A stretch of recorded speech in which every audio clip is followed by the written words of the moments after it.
Welcome students, हम बात करेंगे प्रॉब्लम की जो कि है additive identity and multiplicative identity of complex numbers से रिलेटेड। अब कॉम्प्लेक्स नंबर्स ऐसे नंबर्स होते हैं जिनको मुकम्मल बयान करने के लिए उनके दोनों पार्ट्स मतलब रियल और इमेजिनरी पार्ट बताने पड़ते हैं जो कि a प्लस आयोटा b की फॉर्म में लिखे गए होते हैं। वेयर हम ये बात जानते हैं कि a और b खुद जो है वो रियल नंबर्स होते हैं। ठीक है जी, a और b रियल नंबर से बिलोंग करते हैं, जबकि आयोटा जो है वो एक इमेजिनरी नंबर है, स्क्वायर रूट ऑफ -1 के इक्वल होता है।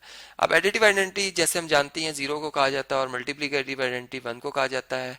तो कॉम्प्लेक्स नंबर्स में हम यूं कह सकते हैं कि 1 प्लस 0 आयोटा जो है वो हमारी एक मल्टीप्लिकेटिव आइडेंटिटी, जबकि 0 प्लस 0 आयोटा जो है वो एडिटिव आइडेंटिटी है। ठीक है, अब चलें, ये बात तो हमें पता चल गई और इसके कंसेप्ट लेक्चर में भी हमने इसको थॉरली पढ़ा है। ठीक है, अब हम अपने इस क्वेश्चन को सॉल्व करते हैं जिसमें ऐसा लिखा है सिंप्लीफाई द फॉलोइंग।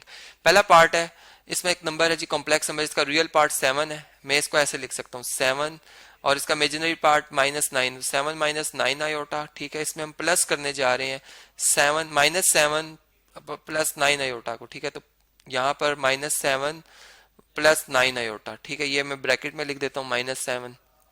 अब देखिए रियल पार्ट्स आपस में ऐड होते हैं। ठीक है, चूंकि इसमें दो डायमेंशंस बन रही हैं। अगर हम देखें तो एक एक्स एक्सिस के लॉन्ग, रियल एक्सिस के लॉन्ग, एक इमेजिनरी एक्सिस के लॉन्ग।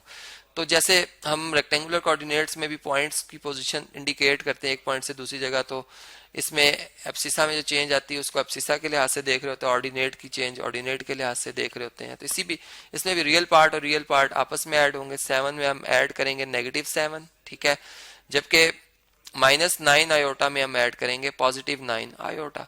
तो देखिए हमारा आंसर क्या आएगा, 7 -7 0 और -9 आयोटा प्लस 9 आयोटा, ये भी कैंसिल हो जाएंगे, 0 टाइम आयोटा बच जाएगा। ठीक है, जिसे हम सिंपल 0 भी लिख सकते हैं क्योंकि हम जानते हैं every real number is a complex number. ठीक है, तो ये हमारा आंसर इस तरह से आ जाएगा। ठीक है, इसकी प्लॉटिंग भी डिपिक्शन वगैरह आप कर सकते हैं, मैंने इसके कंसेप्ट लेक्चर में थॉरली इसे समझाया हुआ है। सीधा क्वेश्चन नंबर 2 को अगर हम देखें तो इसमें कुछ इस तरह से लिखा हुआ है कि ये कॉम्प्लेक्स नंबर है 2 प्लस 6 आयोटा, इसमें हम मल्टीप्लाई करने जा रहे हैं 3 माइनस आयोटा को। ठीक है, ये मैंने अब इसको ऑर्डर फॉर्म से, ऑर्डर पेयर फॉर्म से हटाकर अब इसे जो है वो एक स्टैंडर्ड फॉर्म में लिखा है, जो कि कॉम्प्लेक्स नंबर की स्टैंडर्ड फॉर्म होती है a प्लस आयोटा b।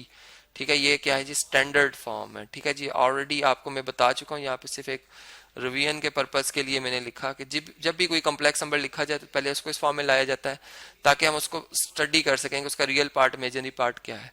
देखें अब इसमें ये पार्ट पहले इन दोनों से मल्टीप्लाई होगा, मतलब रियल पार्ट जो है वो इस दूसरे नंबर से इसके दोनों पार्ट से मल्टीप्लाई होगा। फिर इसका 6 आयोटा जो इमेजिनरी, मतलब ये बल्कि ये टर्म जो है 6 आयोटा, ये सारी की सारी इस सारे नंबर से मल्टीप्लाई होगी 3 माइनस आयोटा से। ठीक है, अब इस पर डिस्ट्रीब्यूटिव प्रॉपर्टी फिर अप्लाई करेंगे तो 2 3 से होके मल्टीप्लाई होकर 6 और 2 माइनस आयोटा से मल्टीप्लाई होकर -2 आयोटा आ जाएगा। इसी तरह अगर हम देखें तो ये 6 आयोटा 3 से मल्टीप्लाई होकर 18 आयोटा आ जाएगा। ठीक है, और 86 आयोटा माइनस आयोटा से मल्टीप्लाई होकर -6 आयोटा स्क्वायर आ जाएगा। अब आयोटा स्क्वायर जो होता है ये आप जानते हैं कि -1 के इक्वल है। ठीक है, 18 आयोटा में से 2 आयोटा कम कर लें, 16 आयोटा आ जाएंगे, बिगर वैल्यू का साइन आएगा। ठीक है, जबकि यहाँ पर आयोटा स्क्वायर होता है -1 के इक्वल। तो ये हमारा आंसर कुछ बन जाएगा इस तरह से कि 6 प्लस 16 आयोटा, ठीक है, और +6 आ जाएगा। अब ये 6 और ये 6 अगर हम देखें तो ये ऐड हो जाएंगे और ये कितने बन जाएंगे 12। ठीक है, तो हम इसे लिख सकते हैं 12 प्लस 16 आयोटा।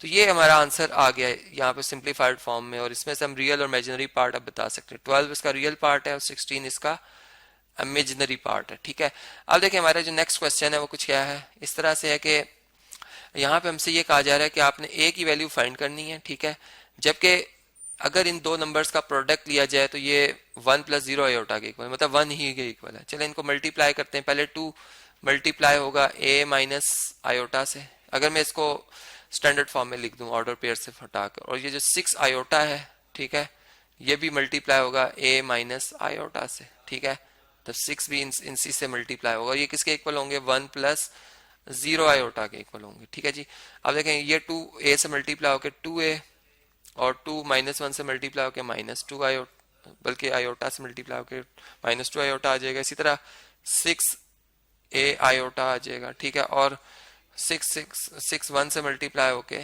सॉरी माइनस मतलब प्लस माइनस -6 आयोटा स्क्वायर आ जाएगा इक्वल टू किसके 1 प्लस 0 आयोटा के। ठीक है, अब देखिए यहां से हमारे पास क्या रिजल्ट आ रहा है कि 2 आयोटा सॉरी 2a और ये अगर आप इनको देखें तो 6a आयोटा में से प्लस 6a आयोटा में से हम 2 आयोटा कम कर रहे हैं। ठीक है, अब a की वैल्यू चूंकि मुझे नहीं पता यहाँ पर, इसलिए मैं इसको एज इट इज ही रहने दूंगा। ठीक है, इसको हम एज इट इज ही रहने देंगे कि plus 6a iota minus 2 iota लिखा हुआ है, जबकि माइनस 6 आयोटा स्क्वायर की जगह -1 लिखेंगे इक्वल टू 1 प्लस 0 आयोटा। ठीक है, अब देखें यहाँ से हमारे पास क्या रिजल्ट आ रहा है, 2a ये रियल है नंबर और -6 1 से मल्टीप्लाई करके -1 से +6 हो जाएगा, यहाँ पे +6 आ जाएगा, प्लस 6a टाइम्स आयोटा और -2 आयोटा ये इक्वल टू 1 प्लस 0 आयोटा आ जाएगा। अब देखें दो कॉम्प्लेक्स नंबर कब इक्वल होते हैं, जब उनके रियल पार्ट्स आपस में इक्वल हो। मतलब ये जो 2a प्लस 6 है ये किसके इक्वल हो जाएगा, 1 के। ठीक है,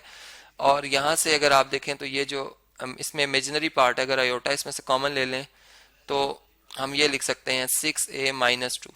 ठीक है, क्योंकि इसमें से आयोटा यहाँ से भी और यहाँ से कॉमन ले लिया जाए, ये किसके इक्वल आ जाएगा, यहाँ से भी आयोटा के साथ जो नंबर लिखा हुआ है इनको मतलब कंपेयर करें तो ये इमेजिनरी पार्ट्स आपस में इक्वल आ गए।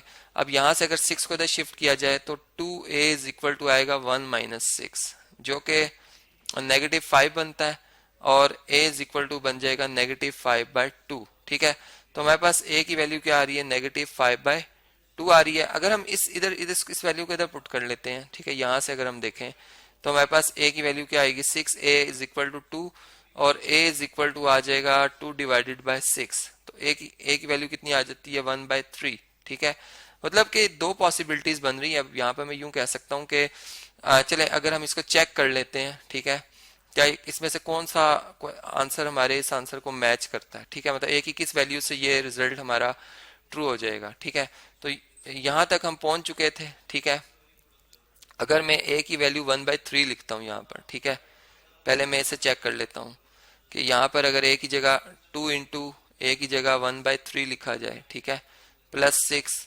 और +6 a की जगह 1/3 लिखा जाए, ठीक है, आयोटा और -2 आयोटा, तो क्या ये 1 + 0 आयोटा आता है या नहीं। ठीक है, देखिए ये बन जाएगा 2/3 +6। ठीक है, ये 2 इससे 3 के टेबल से 6 सॉरी 3 2 टाइम्स 6 होता है, यहाँ पर 2 आ जाएगा। ठीक है, 2 मल्टीप्लाई बाय आयोटा 2 आयोटा और -2 आयोटा। ठीक है, ये 2 आयोटा से कैंसिल, और यहाँ पे अगर हम इनका एलसीएम लें तो ये 3 और ये बना 2 + 3 6 टाइम 18, तो ये बना 20/3, मतलब 20/3 प्लस 0 आयोटा जो कि रॉन्ग है। इसका मतलब कि ये वाली वैल्यू तो रॉन्ग है। ठीक है, ए की ये वैल्यू रॉन्ग है, ये सोल्यूशन में नहीं आएगी। अब हम ऐसा करते हैं कि हम सेकंड वैल्यू को चेक करते हैं, ए की जो हमने निकाली थी -5/2, क्या ये ट्रू आ रही है या ये भी फॉल्स आ रही है। ठीक है, मतलब ये कंडीशन के ऊपर है कि हमने आया कि इसमें से वैल्यू निकालनी दुरुस्त है या गलत आई है। ठीक है, अब देखें 2 ए की जगह क्या लिखेंगे, -5/2। ठीक है, यहाँ पे -5/2 +6 ठीक है जी, +6, और इसमें अब बल्कि इस तरह से स्क्रीन को ले आते हैं, देखें इसमें +6 ए की जगह लिखेंगे अब क्या, -5/2।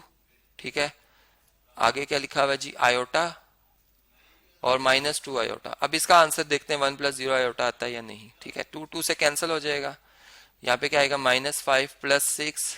ठीक है, ये 2 3 टाइम होता है 6, 3 5 से मल्टीप्लाई होकर -15 आयोटा और -2 आयोटा। ठीक है, तो देखें यहाँ से ये आंसर आ रहा है 1 - 17 आयोटा, जो कि ये भी गलत है। इसका मतलब कि यहाँ पर जो कंडीशन हमें बताई गई है, ठीक है, इस कंडीशन के मुताबिक ये जो हमारे पास नंबर है, ठीक है, इस नंबर को हम इस कंडीशन में कि यहाँ पे -1 लिखा हो नहीं मल्टीप्लाई कर सकते किसी भी नंबर से कि हमारा आंसर 1 + 0 आयोटा आ सकता है, क्योंकि दो पॉसिबिलिटीज बनती थी। हमने दोनों ही से चेक किया और हमने देखा कि हमारा आंसर दोनों ही तरह केसेस में जो है वो रॉन्ग आ रहा है। ठीक है, तो इससे फिर हमें ये बात क्लियर हो गई कि जो हमारा इस क्वेश्चन है इसमें जो एक मतलब एक ही वैल्यू तो हमने फाइंड की है, लेकिन ये रॉन्ग वैल्यूज आई हैं।